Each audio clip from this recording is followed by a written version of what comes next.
Hello students, welcome back to my channel M for PRT and TGT. KVS और super TET 2022 की pedagogy complete कर रहे थे हम लोग। सिलेबस के अकॉर्डिंग चलेंगे। जो टॉपिक सिलेबस में दिए हुए हैं उन टॉपिक्स को हम कंप्लीट कर रहे हैं।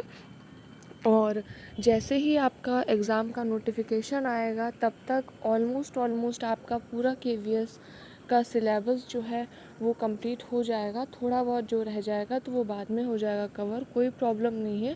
आपकी वैकेंसी आपके एग्ज़ाम होने से पहले, इनफैक्ट नोटिफिकेशन आने से पहले ही मोस्ट ऑफ द सिलेबस मैं कवर करा दूँगी, ठीक है, केवीएस, पीआरटी और टीजीटी वालों के लिए। सुपर टेट का थोड़ा सा लेंदी सिलेबस है क्योंकि काफ़ी सारे सब्जेक्ट्स हैं, बट होपफुली उसका भी जल्दी ही कंप्लीट हो जाएगा सिलेबस, ठीक। इसके अलावा अगर आप केवीएस, एनवीएस या फिर कस्तूरबा भर्ती की तैयारी कर रहे हैं या फिर आप यूपी टीजीटी या एलटी बायोलॉजी से तैयारी कर रहे हैं तो आप चैनल को लाइक, शेयर और सब्सक्राइब करने के साथ साथ बेल आइकन ज़रूर प्रेस कर दें। जैसे ही भर्ती संबंधित कोई भी जानकारी प्राप्त होती है मैं उसके बारे में आपको इन्फॉर्मेशन प्रोवाइड कर दूँगी। इसके अलावा जो बच्चे यूपी टीजीटी बायोलॉजी या फिर एलटी बायोलॉजी का एग्ज़ाम देने वाले हैं तो वो भी चैनल को सब्सक्राइब कर सकते हैं। आज हम स्टार्ट करेंगे पेडागोजी का एक इम्पॉर्टेंट टॉपिक है लैंग्वेज डेवलपमेंट, यानी कि भाषा विकास। तो भाषा विकास के बारे में जानेंगे, ठीक है। इसमें से जो भी इम्पोर्टेंट आपके जितने भी इम्पोर्टेंट हैं आपके सिलेबस की दृष्टि से, आपके चाहे वो केवीएस, पीआरटी हो या टीजीटी हो या फिर सुपर टेट हो, वो सारी चीज़ें कवर करेंगे, ठीक है। आज की इस वीडियो में पूरा ये सब बता दूंगी। और सिलेबस में पेडागोजी में अलग से बाकायदा दिए गए हैं भाषा कौशल, तो भाषा कौशल भी आज इसी वीडियो में ही डिस्कस कर लेंगे, ठीक है। वीडियो थोड़ी सी लेंथी होगी लेकिन काम की वीडियो, और शॉर्ट कई सारी वीडियो बनाने से बेहतर मुझे लगा कि मैं इकट्ठे एक वीडियो, एक टॉपिक या एक हेडिंग को लेकर के पूरी एक वीडियो कंप्लीट कर दिया करूं, जिससे क्या रहेगा, सिलेबस को समझने में आपको आसानी भी रहेगी। आपको पता चलता जाएगा आपका कौन कौन से पॉइंट्स जो है वो होते जा रहे हैं या उनके नोट्स तैयार होते जा रहे हैं, आपने कौन कौन से पॉइंट्स पढ़ लिए हैं। तो इसके बाद लैंग्वेज के ऊपर चलते, भाषा विकास के ऊपर, तो कुछ बेसिक सी चीज़ें पहले देख लेते हैं। लैंग्वेज जो वर्ड है वो लैटिन भाषा के लिंग्वेटम या लिंगवा से लिया गया है, ठीक है। लिंग्वेटम या फिर लिंगवा, दोनों में से कोई भी ऑप्शन में लिख करके आ सकता है। इससे लिया गया है जिसका अर्थ होता है टंग। टंग का मतलब होता है हिंदी में जीभ, ठीक। तो यहाँ पे हमने बेसिक्स इन्फॉर्मेशन सबसे पहले लैंग्वेज के बारे में जान लिया कि लैंग्वेज होती क्या चीज़ है या भाषा होती क्या चीज़ है। हिंदी इंग्लिश दोनों में बता रही हूँ, जिन बच्चों को जिस भाषा में आसान लगे वो समझ सकते हैं। फिर है भाषा की प्रकृति, यानी कि नेचर ऑफ लैंग्वेज, भाषा की प्रकृति कैसी होती है, ठीक। तो इन्वायरमेंटल होती है, यानी कि पर्यावरणीय होती है। कहने का मतलब ये है कि बालक या बच्चा जिस पर्यावरण में रहता है उसकी भाषा को वो अडॉप्ट कर लेता है, ठीक। बच्चा जब पैदा होता है तब वो कोई भाषा नहीं बोलता है, ठीक।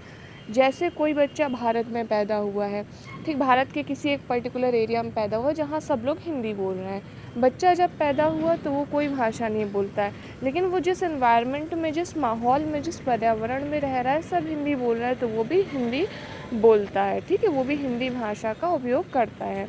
बच्चा कोई अमेरिका में पैदा हो रहा है तो वो क्या है, वो इंग्लिश भाषा में बोलता है, ठीक। क्योंकि पर्यावरण के कारण उसकी भाषा पर अफेक्ट पड़ता है या उसकी भाषा वैसी होती है जैसे उसके पर्यावरण की भाषा होती है, ठीक। जो जिस एरिया में हो, जैसे कोई साउथ में है तो वहाँ का बच्चा जो है वो साउथ की भाषा बोलने लगता है। कोई कनाडा में पैदा हुआ है बच्चा तो वो कनाडा की जो भाषा है, या अगर उसके आसपास का एनवायरनमेंट जहाँ पे इंग्लिश बोली जा रही है तो वो इंग्लिश बोलेगा। हिंदुस्तान में है जहाँ हिंदी बोली जा रही है तो हिंदी बोलेगा। तो पर्यावरण पर डिपेंड करती है। एग्जाम्पलरी होती है, एग्जाम्पलरी मतलब अनुकरणीय। बच्चा क्या होता है, अनुकरण भी करता है। जैसे कि भले ही वो बच्चा किसी एक ऐसे स्थान पर पैदा हो रहा है जहाँ हिंदी बोली जाती है, लेकिन उसके परिवार में लोग इंग्लिश में बात करते हैं या इंग्लिश में आपस में कन्वर्सेशन करते हैं, ठीक। तो बच्चा भी क्या होता है, उनका अनुकरण करके इंग्लिश में कन्वर्सेशन करने लग जाता है, या इंग्लिश के वर्ड्स को जैसे सब हिंदी में बोलते हैं, ठीक है। लेकिन क्या होता है, अक्सर जब बच्चों से बात करते हैं तो कुछ चीज़ें होती हैं या कुछ वर्ड्स होते हैं जो इंग्लिश में बोलते हैं, तो बच्चा भी उन वर्ड्स को क्या करता है, इंग्लिश में बोलता है, हिंदी में नहीं बोलता है। तो ये क्या हो गया, अनुकरण करना। चेंजेबल होती है यानी कि परिवर्तनशील होती है, ठीक है। आपको एक भाषा पता है, आप हिंदी भाषा सीख रहे हो, आपको साउथ में जाना पड़ा, आप इंग्लिश भी भाषा सीख लेते हो, ठीक है। भाषा क्या होती, चेंज हो जाती है। या कोई बच्चा ऐसे क्षेत्र में रह रहा है जहाँ पर वहाँ क्षेत्रीय भाषा बोली जा रही है, परिवार में, पास पड़ोस में, तो वो क्षेत्रीय भाषा बोल रहा है। फिर क्या है, वो स्कूल गया, वहाँ पर खड़ी हिंदी बोली जा रही है, या शुद्ध हिंदी बोली जा रही है, या इंग्लिश बोली जा रही है, तो बच्चा क्या होता है, वहाँ की भाषा सीख जाता है, ठीक है। जैसे उसके स्कूल वगैरह में बोली जा रही है, तो क्या होती है, चेंजेबल भी हो सकती है।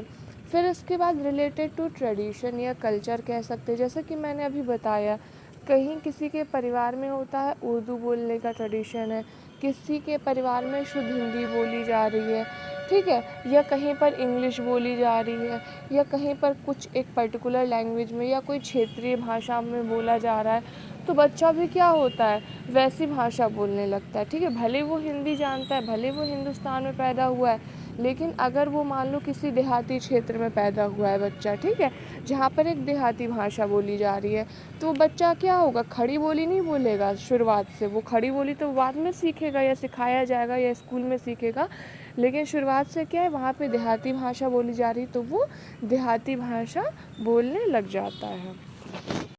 फिर है फैक्टर्स अफेक्टिंग लैंग्वेज। भाषा को प्रभावित करने वाले कौन कौन से कारक हैं।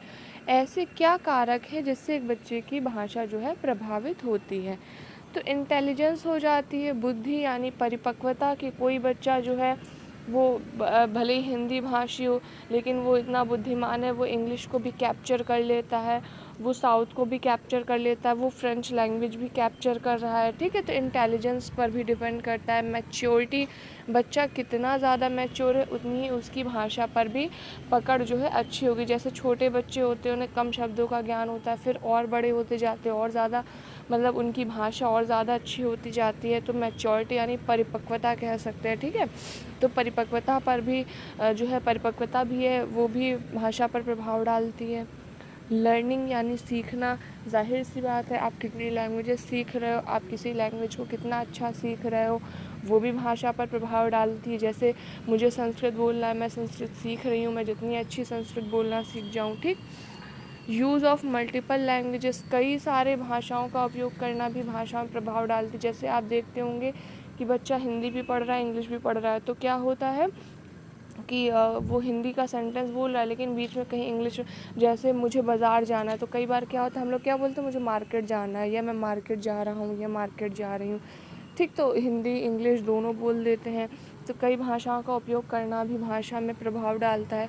एग्जाम्पलिंग यानी कि अनुकरण करना, जाहिर सी बात है, अब बच्चा यहाँ पर अपने घर में, परिवार में एक देहाती भाषा या एक क्षेत्रीय भाषा बोल रहा है, लेकिन उसके स्कूल में जो टीचर हैं, जो बच्चे हैं, वो खड़ी बोली में बोल रहे हैं, हिंदी भाषा में जो शुद्ध हिंदी है उसमें बात कर रहे हैं, तो बच्चा भी उस भाषा का अनुकरण करता है, उस तरीके से बोलता है, ठीक। तो क्या हो गया, ये भी भाषा को प्रभावित करते हैं। Language helps in child's physical, mental, intellectual, social, emotional, moral, cultural development. भाषा क्या करती है, किसी बच्चे की शारीरिक, मानसिक, बौद्धिक, सामाजिक, सांवेगिक, नैतिक और सांस्कृतिक विकास में सहायता करती है, ठीक। फिर इसके बाद आ जाते हैं लैंग्वेज स्किल्स, जहाँ से क्वेश्चन बहुत पूछे जाते हैं, यानी कि भाषा कौशल, ठीक है। भाषा कौशल के बारे में जानेंगे, ठीक। भाषा कौशल यानी कि लैंग्वेज स्किल्स, LSRW, ये क्रम आप याद रखेंगे। Listening, speaking, reading, writing. Listening यानी कि सुनना, स्पीकिंग मतलब बोलना, रीडिंग मतलब पढ़ना और राइटिंग मतलब लिखना। ठीक, ये इस क्रम में भाषा का कौशल किस तरीके से व्यक्ति के लिए यूज़फुल होता है, क्या उसके फ़ायदे होते हैं, किस तरीके से भाषा कौशल अर्जित की जा सकती है, इन सभी के बारे में हम पढ़ेंगे। ठीक है, तो भाषा के बारे में आप ये क्रम याद रखेंगे, LSRW। ठीक है, LSRW यानी कि सबसे पहले आता है एल का मतलब लिसनिंग या सुनना। सबसे पहले कोई बच्चा भाषा को सुनता है। ठीक, इसलिए मैंने इस क्रम को कहा है आपको याद करने को, क्योंकि ये चीज़ें क्रमबद्ध चलती हैं। सबसे पहले क्या करता है, बच्चा भाषा को सुनता है। फिर एस यानी कि स्पीकिंग, भाषा को सुनने के बाद बच्चा उस भाषा से या उस भाषा में क्या करता है, बोलता है। फिर आर यानी कि रीडिंग, फिर बच्चा क्या करता है, पढ़ता है, भाषा को पढ़ना सीखता है। फिर राइटिंग यानी कि उसको लिखना सीखता है। ऐसा तो है नहीं बच्चा पैदा हुआ सीधे लिखना शुरू कर दिया। ठीक, बाद में सुन रहा है, फिर पढ़ रहा है, फिर बोल रहा है, नहीं। जब बच्चा पैदा होता है उसके आसपास के लोग जैसी भाषा में, जिस भाषा में बात कर रहे होते हैं, वो पहले आसपास के लोगों को सुनता रहता है जब तक उसका भाषा विकास नहीं हुआ होता है। ठीक है, जब तक वो बोल नहीं पाता है। फिर क्या होता है, वो सुनता रहता है सबकी भाषा। ठीक, जैसे आप देखो कोई छोटा बच्चा होता है, जैसे जैसे बड़ा होता जाता है, भले ही वो बोल नहीं पाता है, लेकिन अगर आप उसका नाम लेकर के बार बार पुकारो तो उसको पता चल जाता है कि ये मेरा नाम है। ठीक, तो जब आप उसको पुकारते हो तो वो क्या करता है, वो तुरंत आपकी तरफ पलट कर देखता है। ठीक, कि मुझे पुकारा गया, यानी कि बच्चा सुन रहा है। ठीक, बच्चा क्या कर रहा है, सुन रहा है और समझ रहा है भाषा को कि ये मुझे पुकारा जा रहा है या मेरा नाम लिया जा रहा है। ठीक, तो सबसे पहले क्या आता है, लिसनिंग। फिर उसके बाद जब बच्चे में भाषा डेवलप हो जाती है तो वो क्या करता है, बोलता है। जैसा उसके आसपास के लोग, जैसे देहाती क्षेत्र में है या कोई क्षेत्रीय ऐसा है जहाँ पे कोई क्षेत्रीय भाषा बोली जा रही है, तो जैसा उसके आसपास के परिवार के लोग बोल रहे हैं वो क्या करता है, वो भी वैसे ही बोलने लग जाता है, उसकी भाषा भी वैसे ही होती है। फिर उसके बाद क्या होता है, बच्चे को अक्षर ज्ञान यानी कि पढ़ाया जाता है। ठीक, यह बच्चा पहले क्या करता है, पढ़ना सीखता है कि ऐसे ए होता है, ये बी है, ये सी है। तो बच्चा पहले क्या करता है, पढ़ना। ऐसा तो है नहीं कि बोलने लगा और डायरेक्ट उसने ए लिख दिया या डायरेक्ट बी लिख दिया। पहले उसको देखना चाहिए, वो पढ़ना चाहिए कि हाँ ए ऐसे लिखा जाता है। ठीक है, जब वो पढ़ेगा, देखेगा कि ए कैसे लिखा है, फिर उसके बाद क्या होता है, उसको ए लिखाया जाता है, बी लिखाया जाता है, सी लिखाया जाता है। ठीक, तो ये क्या होता है, एक क्रमबद्ध तरीके से चलता है। प्राइमरी स्किल्स कौन सी होती हैं, लिसनिंग एंड स्पीकिंग, यानी कि सुनना और बोलना। ये क्या होती है, ये प्राथमिक कौशल होते हैं। यानी कि बच्चा पैदा होने के बाद आप चाहे उसको मतलब फोर्स करो ना करो, वो सुन ही रहा है। जाहिर सी बात है, बार बार उसका नाम लोगे, बार बार नाम लोगे तो वो पहचान जाता है कि मुझे पुकारा जा रहा है। तो सुनने का कौशल क्या होता है, प्राथमिक कौशल होता है। फिर उसके बाद वो बोलना, जैसे आप बोल रहे हो वैसे ही वो बोलने लग जाता है। तो ये क्या हो गया, सुनना और बोलना प्राथमिक कौशल हो गए। रीडिंग एंड राइटिंग क्या है, रेनफोर्समेंट स्किल्स है। यानी कि पढ़ना और लिखना क्या है, पुनर्बलन कौशल है। यानी पढ़ना लिखना कोई ज़रूरी नहीं कि बच्चा खुद से करने लगे। आप क्या करते हो, उसको कहते हैं ना, पुनर्बलित करते हो पढ़ने के लिए, पढ़ाई करने के लिए। कई ऐसे घर होते हैं या कई ऐसे लोग हैं, हालांकि आज नहीं है, और जो कि बहुत अच्छी बात है कि आज ऐसे लोग नहीं हैं, कि क्या करते हैं कि बच्चे को पढ़ने लिखने वाला काम नहीं करते हैं। तो बच्चा सुन तो लेता है, बोल लेता है, लेकिन वो पढ़ना लिखना नहीं जानता। जैसे पहले होता था मोस्टली लड़कियों के साथ कि उन्हें पढ़ना लिखना नहीं आता था। ठीक है, तो पढ़ना लिखना ज़रूरी नहीं कि किसी बच्चे को आता हो, लेकिन बोलना बच्चा मतलब ठीक है, अगर उसको कोई ऐसी प्रॉब्लम नहीं है, लाइक कोई डिसऑर्डर है या कोई समस्या नहीं है, तो मतलब अंधा मतलब बहरा नहीं है या फिर बोलने की कोई समस्या नहीं, तो वो सुनता भी है और बोलता भी है। लेकिन पढ़ना लिखना क्या होता है, ये पुनर्बलन होता है। यानी कि आप बच्चे को पढ़ाते हो या पढ़ने भेजते हो, लिखाते हो या लिखना सिखाते हो या स्कूल भेजते हो, तो वो वहाँ पर सीखता है। ठीक है, तो प्राथमिक कौशल कौन से हैं जो सबके पास होते हैं, मतलब यहाँ पर मैं अपवाद नहीं कह रही हूँ कि जिनके पास कोई डिसऑर्डर है या मतलब जो श्रवण में थोड़े से सही नहीं है या जिनकी वाक शक्ति है, उनके लिए नहीं कह रही हूँ। जनरल बात कर रही हूँ कि प्राथमिक कौशल कौन से हैं जो सब में होते हैं, वो है सुनना और बोलना।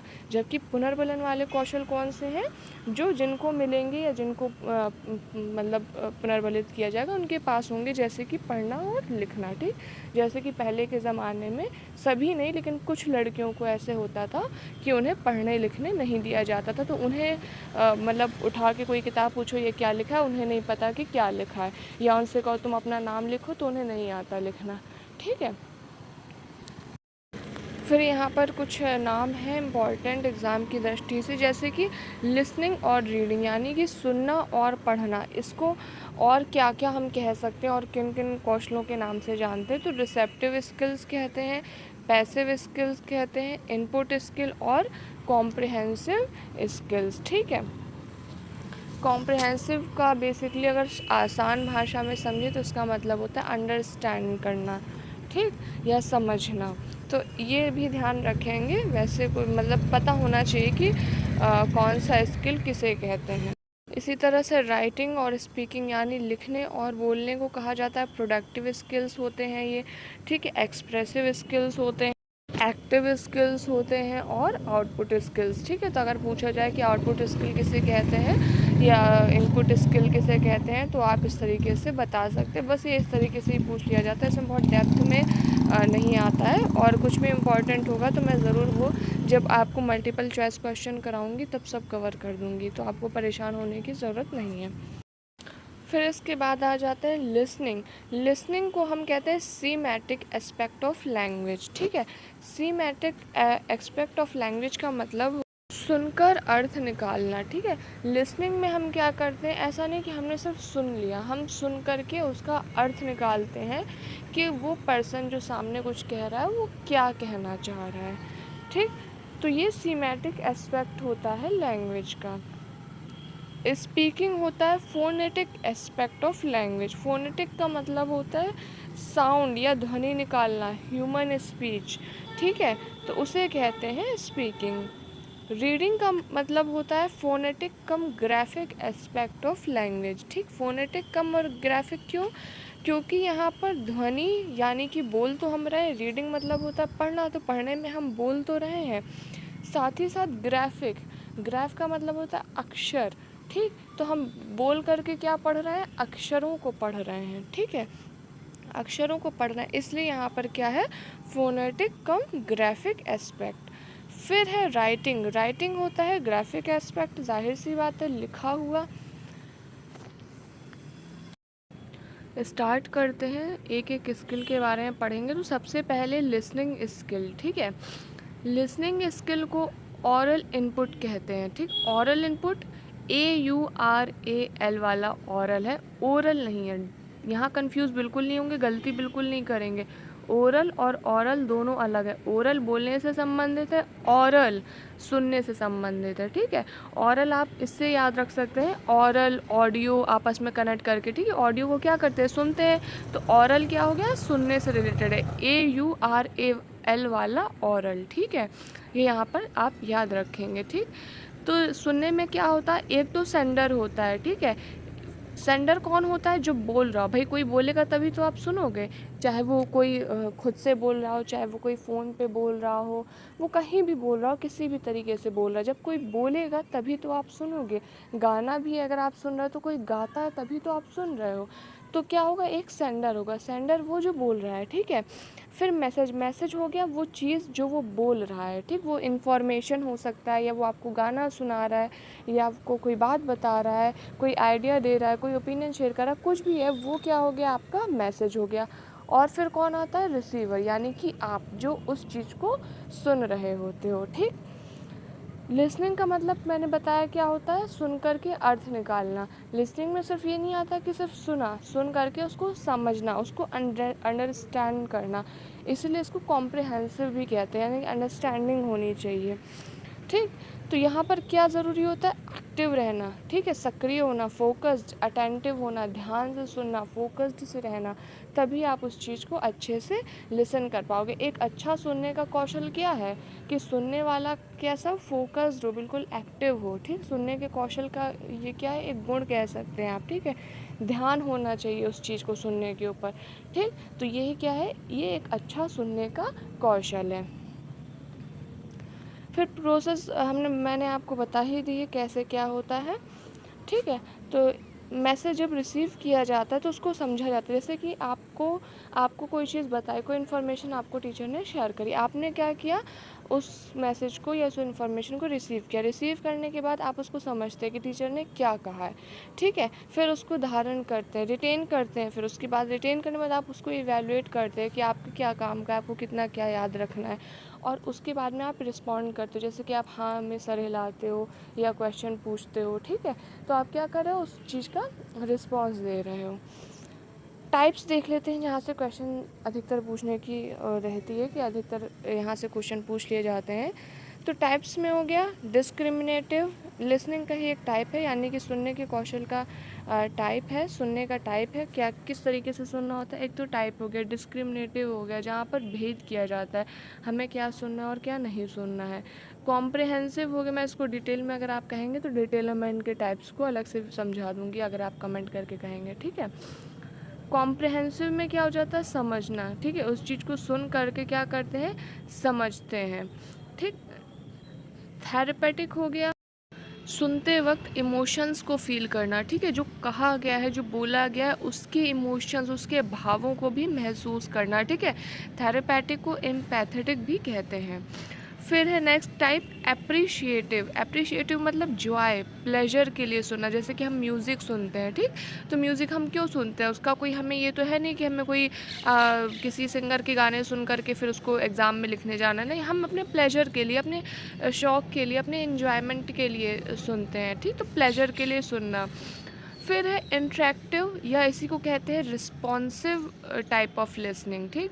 इंटरेक्टिव या रिस्पॉन्सिव में क्या होता है, सुन करके रिस्पॉन्स करना, ठीक है, सिर्फ सुना नहीं, रिस्पॉन्स भी किया, या कह सकते इंटरेक्ट कर रहे हैं, ठीक है, जहाँ पे दो लोग आपस में इंटरेक्ट कर रहे हैं, ऐसा नहीं कि सिर्फ एक बोलता जा रहा है एक सुनता जा रहा है, बल्कि दोनों लोगों का यहाँ पर इंट्रैक्शन है। फिर है अटेंटिव लिसनिंग, ठीक है, इसी को एक्टिव लिसनिंग भी कहते हैं या इसी को इंटेंसिव लिसनिंग भी कहते हैं, ठीक है। अटेंटिव नाम से ही समझ में आ रहा है, ध्यान से सुनना, ठीक, या सक्रिय होकर के सुनना, ठीक। जब ध्यान से या सक्रिय होकर के सुनते हैं तो इस टाइप की लिसनिंग को अटेंटिव लिसनिंग कहते हैं, या इसी को एक्टिव या इंटेंसिव लिसनिंग भी कहते हैं। फिर है इसी का अपोजिट है एक्सटेंसिव लिसनिंग, ठीक। इंटेंसिव में क्या था, ध्यान से सुनना या सक्रिय होकर सुनना, इसका just opposite extensive type of listening. इसमें क्या होता, कम कंसंट्रेशन के साथ सुनना, ठीक है, ज़्यादा ध्यान ना देना। जैसे आपने देखा होगा स्कूल में जो भाषण वगैरह होते थे, स्पीच वगैरह होती थी, हम लोग बैठे रहते थे और ऐसे बिहेव करते थे सुन रहे हैं, लेकिन हमारा ज़्यादा वहाँ ध्यान नहीं होता था, इतने लंबे चौड़े भाषण कौन सुन रहा है, ठीक है।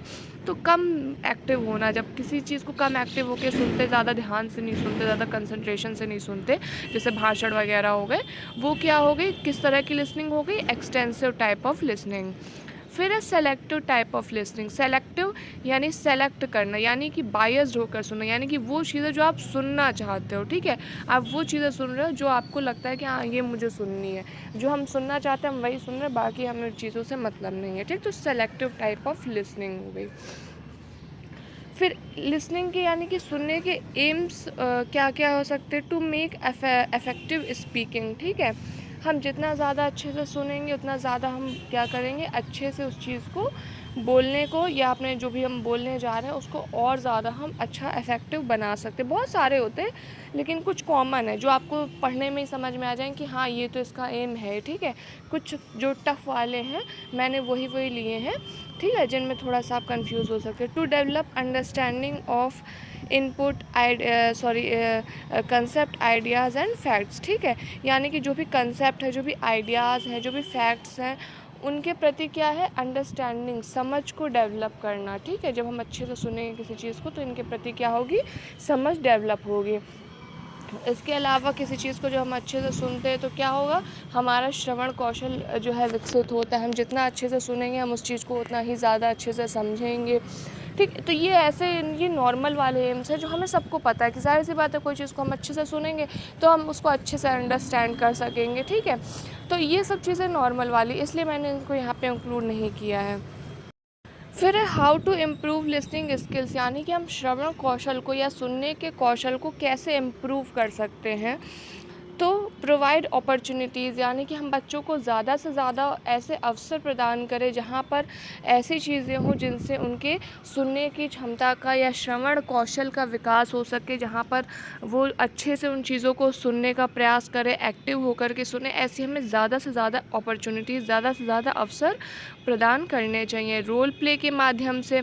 ठीक है, जैसे कि रोल प्ले होता है ना, कोई एक छोटा सा ड्रामा करके या क्लास में ही हमने बच्चों को कैरेक्टर्स प्रोवाइड कर दिए और उस हिसाब से वो एक प्ले से ऑर्गेनाइज कर दिया। ओरल कंपोजिशन, यानी बोल करके, ठीक है, एक बोलने का एक अच्छा सा हम तरीका अपना करके भी बच्चों को क्या कर सकते हैं, सुनने के लिए प्रेरित कर सकते हैं। ठीक है, क्योंकि सुनना और बोलना क्या होता है, साथ साथ चलता है। लिसनिंग एंड स्पीकिंग जो है वो साथ चलती है। ठीक है, लिसनिंग में क्या होता है, स्पीकिंग भी साथ चलती है। ठीक, तो इस चीज़ का ध्यान रखना है कि श्रवण कौशल की जब भी बात है, श्रवण कौशल के साथ और क्या साथ में चलता है, तो बोलना भी साथ में चलता है। ठीक, जितना अच्छा आप सुन सकते हो उतना ही अच्छा तो आप बोलोगे। जितना आप ध्यान करके, जैसे टीचर है क्लास में, कोई पोयम है आपको एक लाइन में सुना रही है, ट्विंकल ट्विंकल लिटिल स्टार, बिल्कुल एक राइमिंग में सुना रही है, आप जितना अच्छे से उसको सुनोगे, फिर जब वो आपसे पूछेगी तो आप उतना ही अच्छा उसको बोल करके, और जैसे टीचर ने आपको एक राइमिंग में, जैसे आप छोटे बच्चों को देखते हैं, टीचर जैसे पोएम रटाती है, जिस अंदाज में, जिस लहजे में, जिस राइमिंग के साथ, बच्चे उसी तरीके से रिपीट करते हैं। ठीक है, तो उतना ही अच्छा आप क्या कर सकते हैं, स्पीकिंग करते हैं। फिर है रिप्रोडक्टिव एक्सरसाइज, यानी कि टीचर की जो भी टीचर है उसको टीचर को सुन करके दोहराना। ठीक है, टीचर ने जो बोला है उसको सुनना और फिर उसको दोहराना। इसके द्वारा भी आप, जैसे टीचर ने बोल दिया क्लास में, सपोज टीचर आए क्लास में, उसने एक बोरिंग सा लेक्चर दिया, उसको नहीं पता कितने लोग सुन रहे हैं, कुछ सुन रहे हैं कुछ नहीं सुन रहे हैं। ठीक है, टीचर क्लास में आई, उसने कहा कि मैं एक एक लाइन बोलूँगी पोएम की और आपको उसको रिपीट करना है। तो बच्चे क्या होंगे, क्योंकि उन्हें रिपीट करना होगा तो वो ध्यान से सुनेंगे कि टीचर क्या बोल रहे हैं, क्योंकि रिपीट करना है। रिपीट नहीं करेंगे तो पकड़े जाएंगे, टीचर डांटेगी। तो क्या हो जाता है, टीचर को दोहरा करके भी बच्चों में लिसनिंग स्किल्स को इम्प्रूव किया जा सकता है। फिर है स्टोरी आउटलाइन। स्टोरी आउटलाइन में क्या होता है, जैसे कि टीचर बोलेगी क्लास में कि मैं आपको एक छोटी सी स्टोरी सुनाती हूँ या आपको एक स्टोरी बताती हूँ, आप उसको क्या करेंगे, आप उसको ड्रॉ करेंगे। ठीक है, तो इससे क्या होगा, बच्चे ध्यान से सुनेंगे, क्योंकि उन्हें अपने अपनी कॉपियों में ड्रॉ करना होगा उस चीज़ को। तो सब बच्चे क्या करेंगे, उस चीज़ को ध्यान से सुनेंगे जो टीचर बोल रही है। जैसे टीचर ने बोला कि एक प्यासा कौवा था, तो बच्चों ने कौवा बनाया। फिर वो एक मटके के पास गया तो बच्चों ने मटका बनाया। तो उन्हें ध्यान से सुनना पड़ेगा, तभी तो वो ड्रॉ कर पाएंगे। तो इससे भी उनकी लिसनिंग स्किल्स इम्प्रूव होंगे। फिर इसके बाद ग्रुप एक्टिविटी हो जाएगी, यानी कि जैसे कि ग्रुप एक्टिविटी मतलब कि ग्रुप में, जैसे बच्चों का एक ग्रुप आपने बना दिया। ठीक है, उसमें जैसे 2 ग्रुप बना दिए, टीम ए कर दिया, टीम बी कर दिया। अब उसमें कोई आपने ऐसा गेम कर दिया, कोई लैंग्वेज गेम कर दिया। ठीक है, तो जैसे कि हमने एक वर्ड बोला कि एजुकेशन। ठीक है, तो अब उससे मिलता जुलता वर्ड तुम्हें बोलना है। तो तुमने एक टाइम सेट कर दिया, या तो कि 10 सेकंड में कोई वर्ड बोला, तुमने एजुकेशन से रिलेटेड वर्ड, टीम बी ने बोला बुक। ठीक है, फिर टीम ए की बारी आई, उसने बोला पेन। फिर टीम बी की बारी। तो उन्हें ध्यान से सुनना पड़ेगा कि कौन से वर्ड हो चुके हैं, ठीक है, जो हमें रिपीट नहीं करने हैं। ठीक है, तो इससे भी क्या होगा, उनका लिसनिंग स्किल जो है इम्प्रूव हो जाएगा। इसमें एक चीज़ ध्यान रखना है, लिसनिंग के साथ स्पीकिंग भी चलती है। ठीक है, लिसनिंग में क्या होता है, या श्रवण कौशल की अगर बात की जाए तो श्रवण कौशल में क्या होता है, इसके साथ स्पीकिंग भी चलती है। फिर इसके बाद है स्पीकिंग स्किल, यानी कि बोलने का कौशल या वाक कौशल कह सकते हैं। ठीक है, तो बोलने का कौशल के अंतर्गत ये कैसा होता है, प्रोडक्टिव होता है, एक्सप्रेसिव होता है और ओरल टाइप की स्किल होता है। ओरल मैंने आपको बताया था, ओरल होता है लिसन से या सुनने से रिलेटेड, लिसनिंग स्किल में आता है AURAL, यहाँ पे ORAL है, तो कंफ्यूज नहीं होंगे आप बिल्कुल भी। ठीक है, ORAL है तो फिर स्पीकिंग स्किल में आएगा। तो ये प्रोडक्टिव होती है, कुछ बोलते हैं तो जाहिर सी बात है प्रोड्यूस कर रहे होते हैं। एक्सप्रेसिव होती है, जब हम बोलते हैं तो उसमें एक्सप्रेशंस भी आते हैं। इसके टाइप्स कौन कौन, तो इम्पॉर्टेंट जो इसके टाइप्स बहुत इम्पॉर्टेंट है, बहुत ईजी, इंटरेक्टिव, पार्शियली इंटरेक्टिव और नॉन इंटरेक्टिव। नाम से ही समझ में आ जाएगा आपको। ये इंटरेक्टिव मतलब जिसमें आप सक्रिय होकर सुनते हैं, आप क्या करते हैं उसमें एक्टिव होते हैं और बोलते हैं। जैसे कि टीचर और बच्चों के बीच में जो क्लासरूम में होती है वार्तालाप, ठीक है। टीचर क्या करते हैं, कुछ बोलते हैं या कोई क्वेश्चन पूछते हैं, फिर बच्चे उसको सुनते हैं और उसका आंसर देते हैं। तो वहाँ पर क्या है, बोलने का कौशल है। तो आपने अच्छे से सुना तो उसका आंसर दिया, यानी इंट्रैक्शन चल रही है टीचर और स्टूडेंट के बीच। फिर होता है जो कम इंट्रैक्शन करना, यानी कि मीडियम टाइप का, यानी कि बहुत ज़्यादा अच्छे से इंट्रैक्ट ना कर पाना, ठीक। फिर है नॉन इंट्रैक्टिव, बिल्कुल ध्यान ना देना, जैसे कि कुछ बिल्कुल भी उसमें हम इंट्रैक्ट नहीं कर रहे, बिल्कुल भी हम उसमें सक्रिय नहीं है, ठीक। तो वो किस में आ जाएगा, नॉन इंट्रैक्टिव में। फिर how to improve speaking skill, यानी कि बोलने के कौशल को कैसे इम्प्रूव कर सकते हैं। तो एक तो ऑडियो विजुअल एड्स का यूज़ कर सकते हैं, ठीक है। ऑडियो विजुअल एड्स क्या होते हैं, श्रव्य दृश्य सामग्री कहते हैं जिन्हें, ठीक है।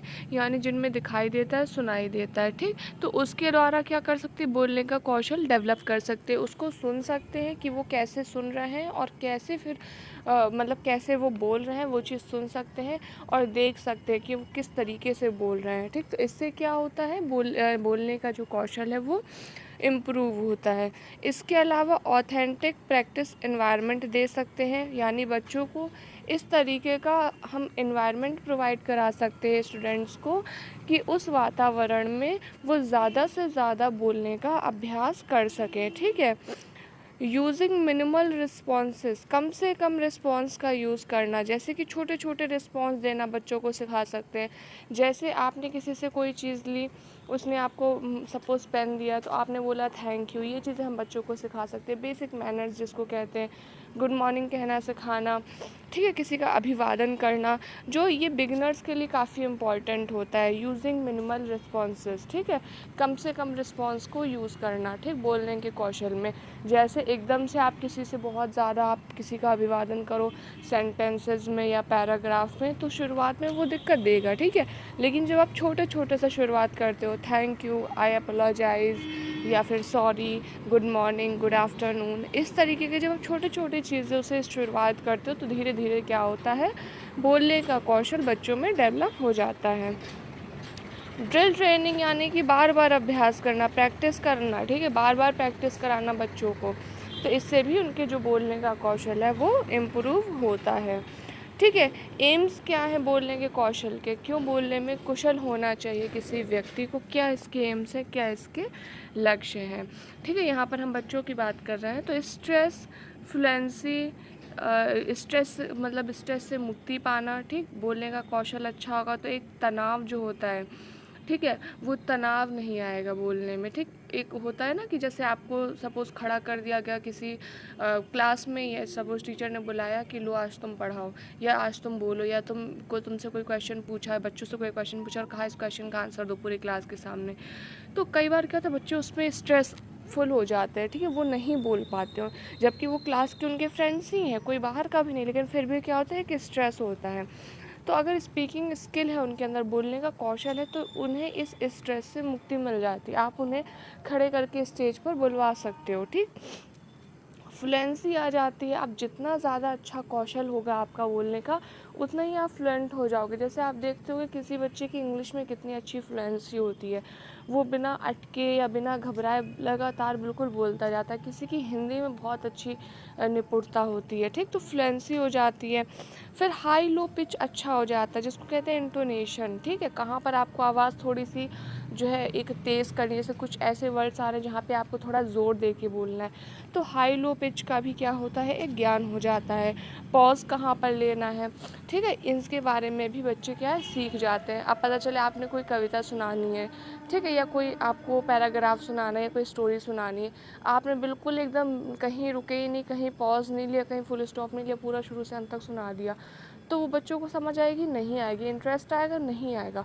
पॉज कहाँ लेना है, कहाँ फुल स्टॉप लेना है, यानी कहाँ आपको थोड़ी देर के लिए रुकना है, तो ये सारी चीज़ें भी जो है इसका एम होता है स्पीकिंग स्किल का, ठीक है। एक अच्छी स्पीकिंग तभी होती है। स्पीकिंग का मतलब ये नहीं होती कि आप शुरू से अंत तक बस आपने 2 घंटे एकदम कहीं रुके नहीं, कहीं कोई हाई लो पिच नहीं, कुछ नहीं, बस बोलते गए, तो वो कौशल नहीं है। ये सारी चीज़ें होनी चाहिए तब वो कौशल होगा, ठीक है। हाई लो पिच का भी ज्ञान होना चाहिए, कहाँ पे थोड़ा रुकना है, पॉज लेना है, इसका भी ज्ञान होना चाहिए। एक अच्छी फ्लुएंसी होनी चाहिए, अटकना नहीं चाहिए, स्ट्रेस नहीं होना चाहिए, ठीक।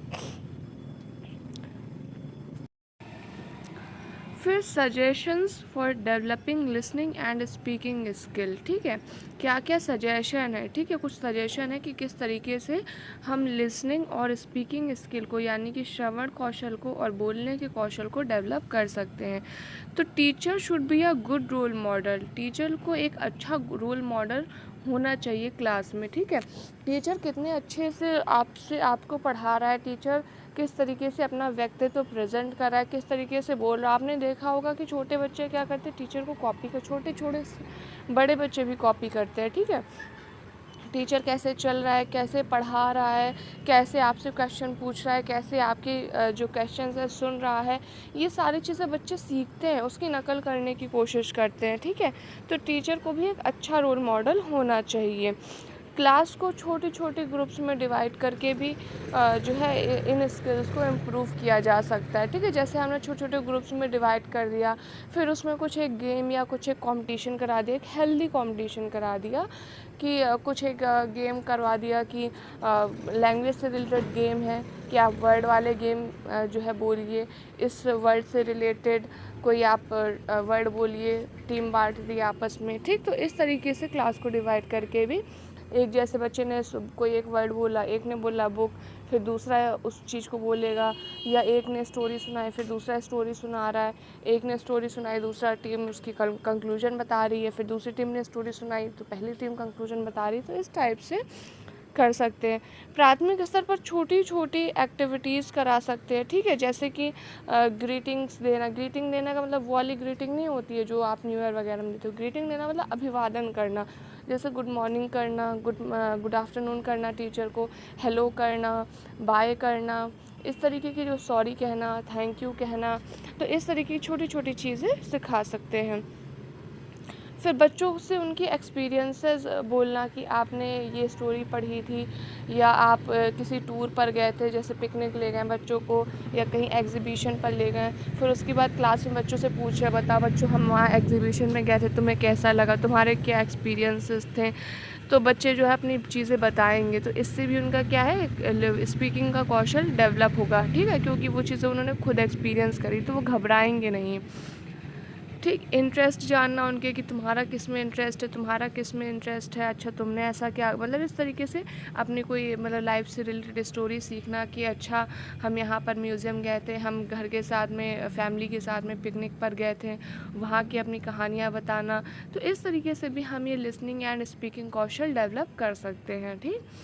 फिर एक्टिविटीज़ बेस्ड ऑन सिचुएशन, यानी कि सिचुएशन पर बेस्ड एक्टिविटीज़ सिखाना, गतिविधियाँ परिस्थितियों से रिलेटेड, ठीक है, उनके द्वारा भी हम सिखा सकते हैं। जैसे कि आपको कोई एक ऐसी परिस्थिति दे दी जाए कि आपको सपोज़ आप कहीं पिकनिक पर गए हैं और फिर मतलब कोई ऐसी सिचुएशन आ जाए तो आप क्या करेंगे।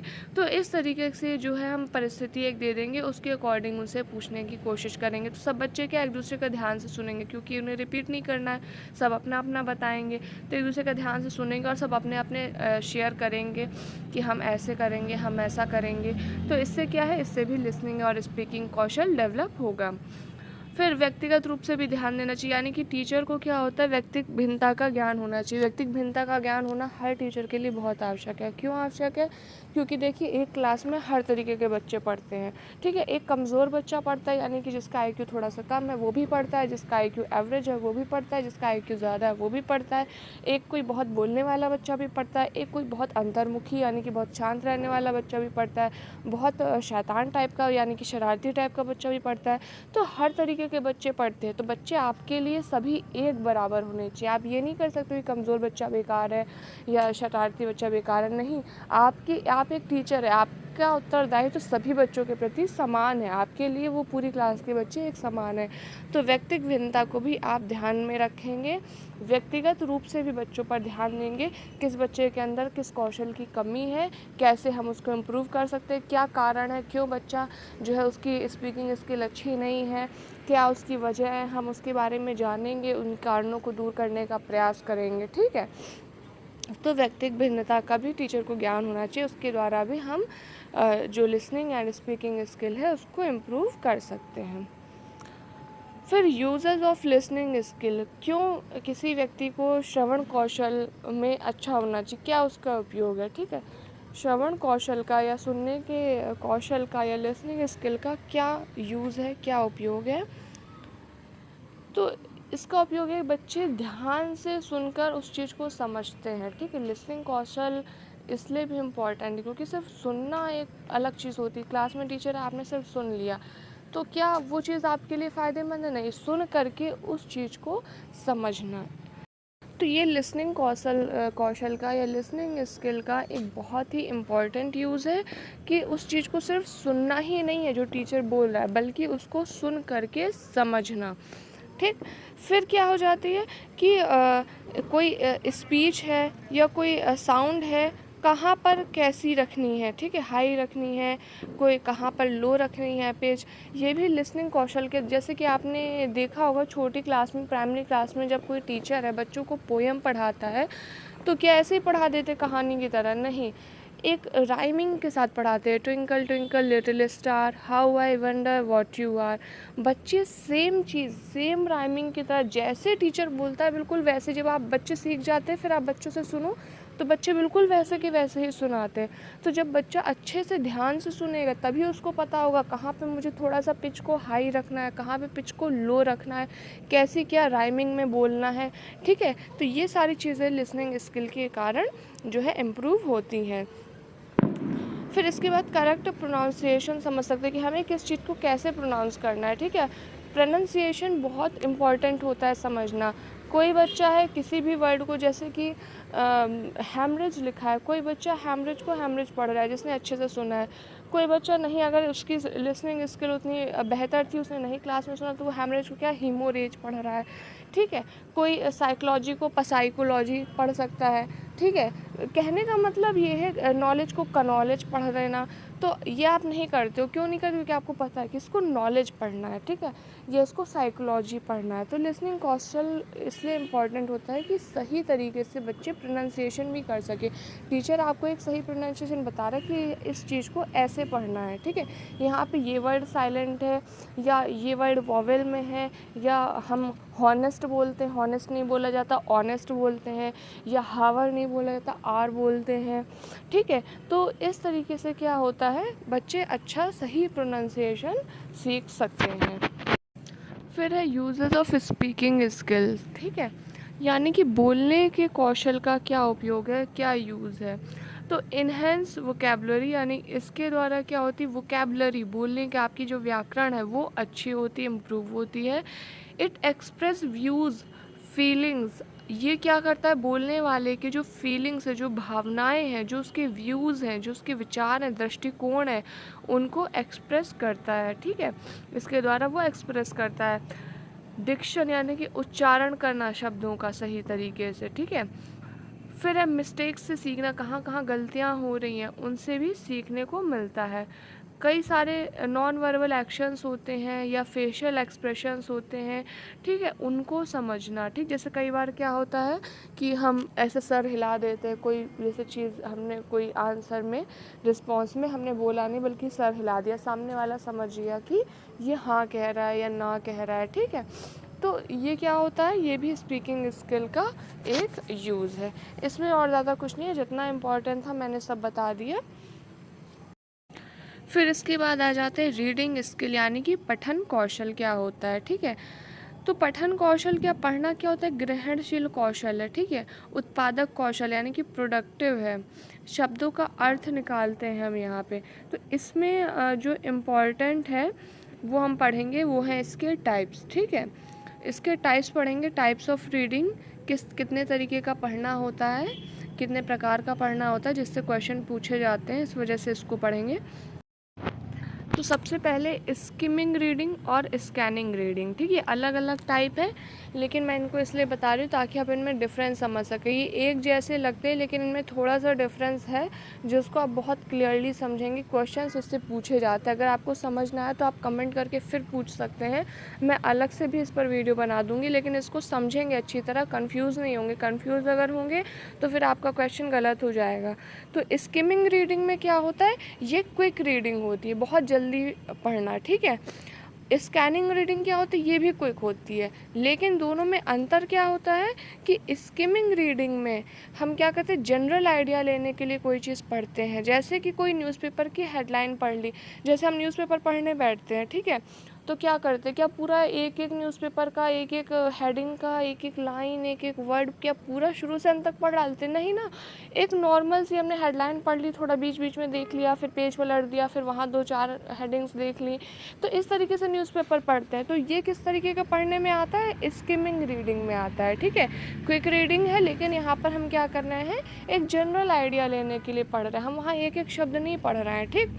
तो ये स्किमिंग रीडिंग हो गई। फिर है स्कैनिंग रीडिंग। स्कैनिंग रीडिंग भी क्विक रीडिंग में आती है। क्विक का मतलब होता है जल्दी जल्दी पढ़ना, ठीक है। क्विक रीडिंग में ये भी आती है, लेकिन इसमें क्या होता है, किसी स्पेसिफिक इन्फॉर्मेशन के लिए पढ़ना, ठीक है, या किसी जैसे कोई हमें एक पर्टिकुलर चीज़ की इन्फॉर्मेशन चाहिए उसके लिए पढ़ना। कहते हैं ना स्कैन करना। स्कैन करना क्या होता है, हम किसी एक पर्टिकुलर चीज़ को स्कैन कर रहे होते हैं वहाँ पे, ठीक। तो इस चीज़ को ध्यान रखेंगे, बहुत ही छोटा सा माइन्यूट सा डिफरेंस है, तो इसमें कंफ्यूज तो बिल्कुल भी नहीं होना है, ठीक। स्किमिंग रीडिंग को ही हम एक्सटेंसिव रीडिंग भी कहते हैं। एक्सटेंसिव का मतलब होता है जल्दी जल्दी, ठीक है, यानी कि quick.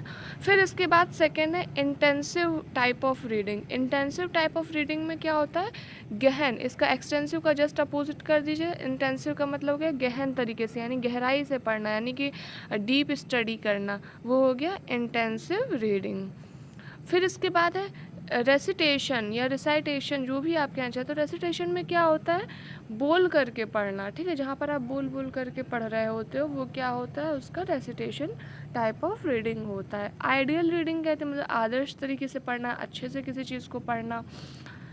Imitation type of reading. Imitation reading में क्या होता है, जब हम अनुकरण करके पढ़ते हैं किसी चीज़ को, ठीक है, मतलब उस चीज़ का अनुकरण करते हैं, तो वो क्या कहते हैं ना, इमिटेट करना, ठीक। तो उस चीज़ का अनुकरण करना, वो कैसी रीडिंग हो गई, इमिटेशन टाइप ऑफ रीडिंग हो गई। जो भी समझ में ना आए आप प्लीज़ कमेंट करके ज़रूर पूछें, कन्फ्यूजन की स्थिति में बिल्कुल ना रहें, क्योंकि क्वेश्चन मोस्टली यहाँ से बन जाता है टाइप्स ऑफ रीडिंग से।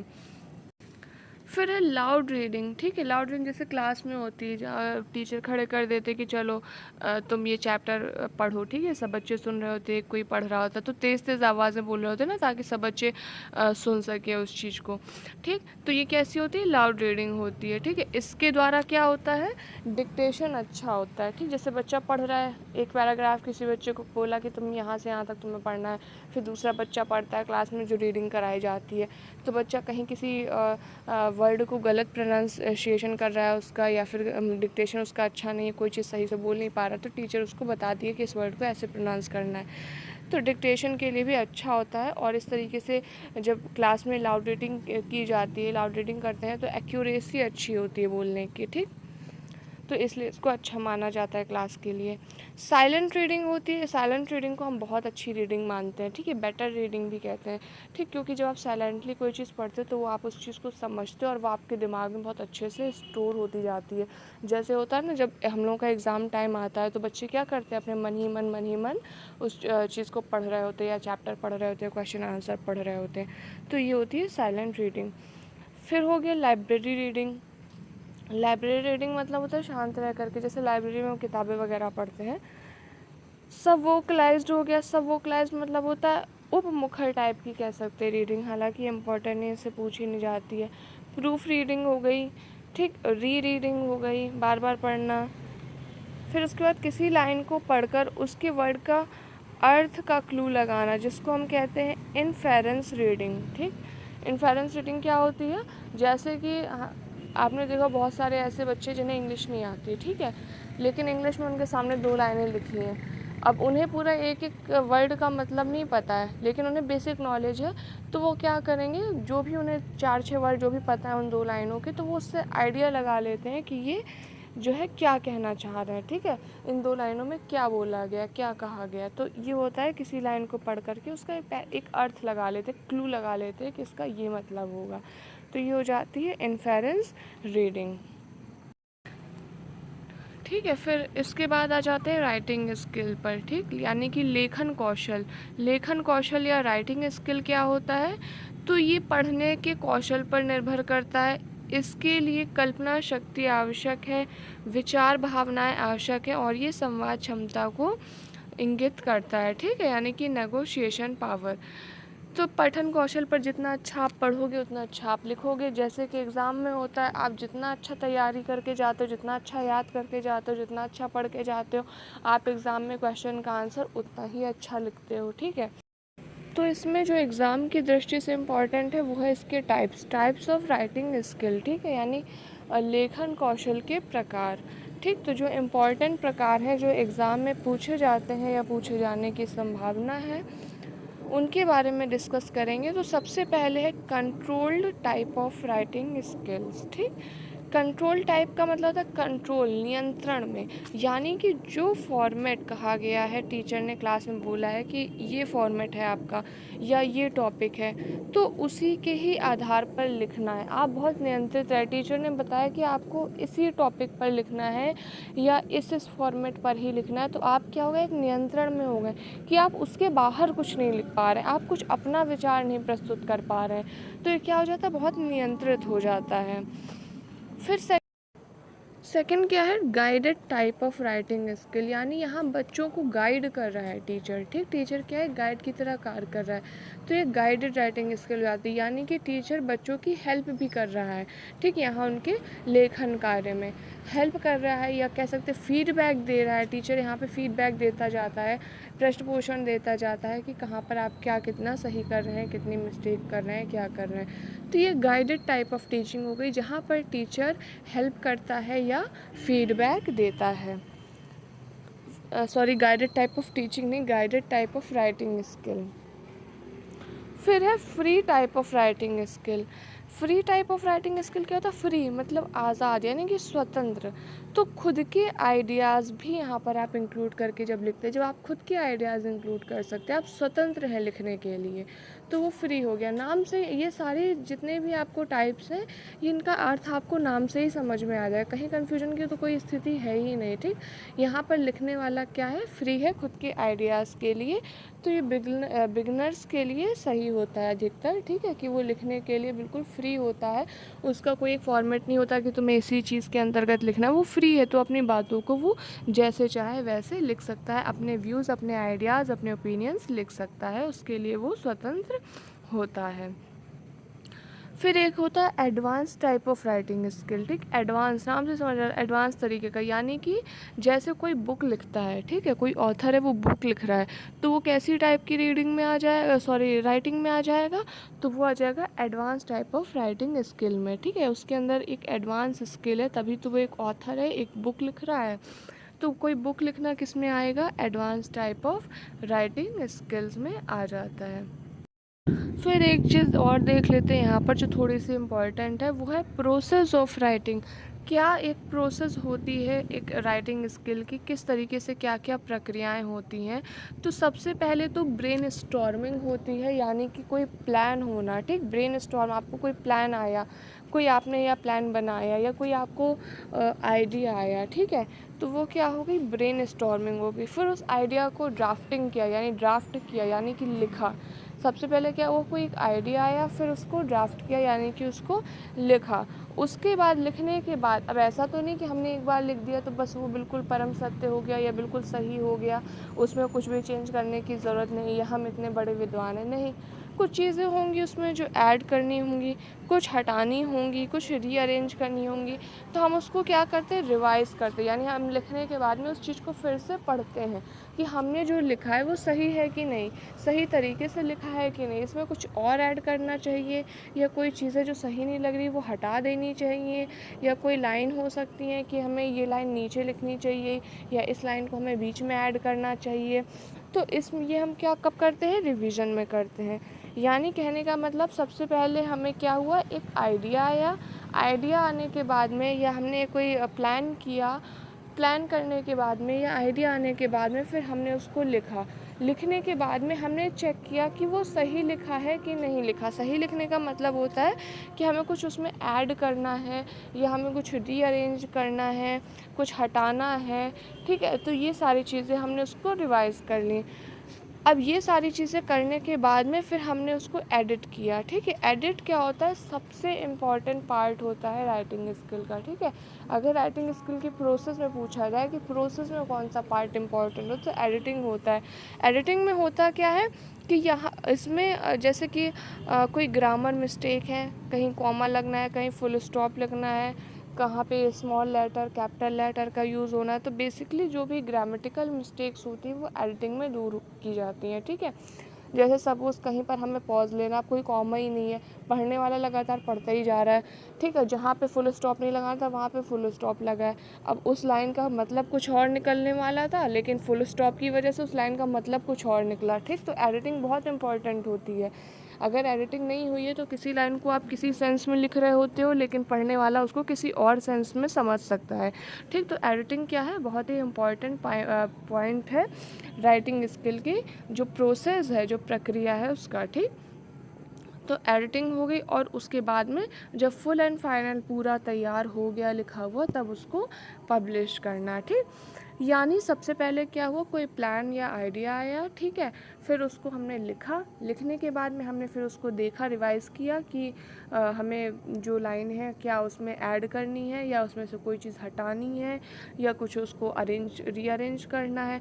फिर उसके बाद में हमने क्या किया, उसको ग्रामेटिकल मिस्टेक्स देखी, एडिटिंग करी उसकी, क्या क्या ग्रामेटिकल मिस्टेक्स है, और जब पूरा फुल एंड फाइनल हमें ये हो गया कि कंफर्म हो गया कि जो भी लिखा है वो बिल्कुल सही है, उसके बाद में लास्ट में उसको पब्लिश किया।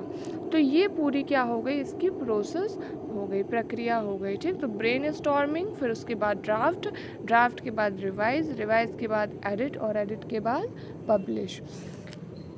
तो ये प्रोसेस इस तरीके से चलती है, तो इसको भी ध्यान में रखेंगे और इससे क्वेश्चन पूछे जा सकते हैं।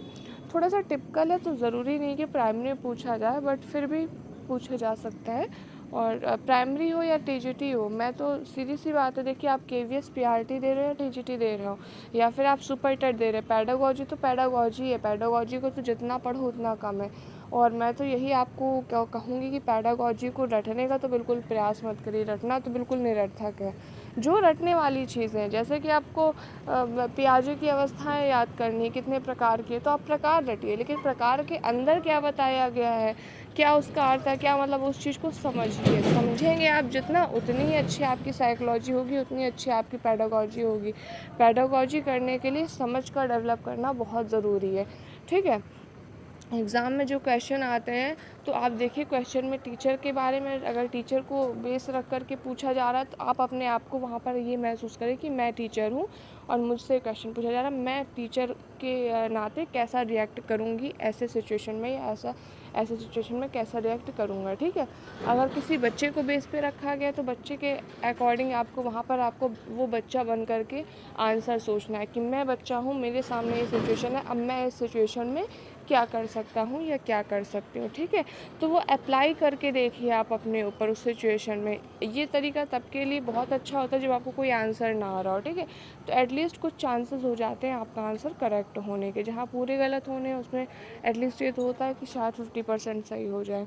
तो इस चीज़ का ध्यान रखें और पैडागोजी को जितना ज़्यादा हो सके उतना समझने का प्रयास करें, ठीक है। जितना आप पढ़ेंगे पैडागोजी, जितना ज़्यादा अच्छे से समझेंगे उसको, उतना वो आपकी इम्प्रूव होगी। और पैडागोजी एक ऐसा सब्जेक्ट है जो लगभग हर टीचिंग एग्ज़ाम में आपके पूछा ही जाता है। साइकोलॉजी इज़ द सब्जेक्ट जो हर टीचिंग एग्ज़ाम में आती है, क्योंकि वो बहुत ही इम्पोर्टेंट है। ठीक। तो इसको आप जितना भी पढ़ेंगे उतना कम है, हर एग्ज़ाम में आपके काम आएगी। ऐसा नहीं कि आपने ज़्यादा पढ़ लिया तो वेस्ट हो जाएगा, वेस्ट तो होना ही नहीं है। आप कोई भी एग्ज़ाम दो, आप DSSB का एग्ज़ाम दो, आप KVS का एग्ज़ाम दो, आप सुपर टेट दे रहे हो, आप टेट दे रहे हो, साइकोलॉजी तो हर जगह पूछी जाती है, आपको पता होनी चाहिए साइकोलॉजी। ठीक है। तो आज के इस वीडियो में मैंने पूरा टॉपिक जो था वो कवर कर लिया। थोड़ी सी लेंथी वीडियो हो गई, आमतौर पर मैं इतनी लेंथी वीडियो डालती ही नहीं हूँ, 5 मिनट 10 मिनट की वीडियो डालती हूँ, पर मैं उससे बार बार एक एक चीज़ डालने से क्या होता है और ज़्यादा कन्फ्यूजन हो जाती है और फिर उसको ढूंढने में सर्च करने में प्रॉब्लम आती है। फिर ये हो जाता है कि प्लेलिस्ट बनाए या कुछ, हालांकि मैंने प्लेलिस्ट बना दी है KVS की, पेडागोजी और पॉलिटी की।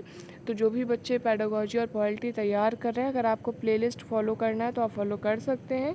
और मैं आपको यही राय दूंगी कि आप जितना ज़्यादा से ज़्यादा हो सके पढ़िए, क्योंकि आप जितना भी पढ़ेंगे वो कम ही है। ठीक है। आप अपने आप को बिल्कुल मास्टर समझ के बिल्कुल भी मत चलिए। ठीक। कोई एक प्रोफेसर भी हो, वो अगर कह दे कि मुझे सब आता है, तो ऐसा नहीं है। ठीक है। सब कुछ सबको नहीं आता है। ठीक। जितना ज्ञान है आप जितना लेंगे उतना ही कम है।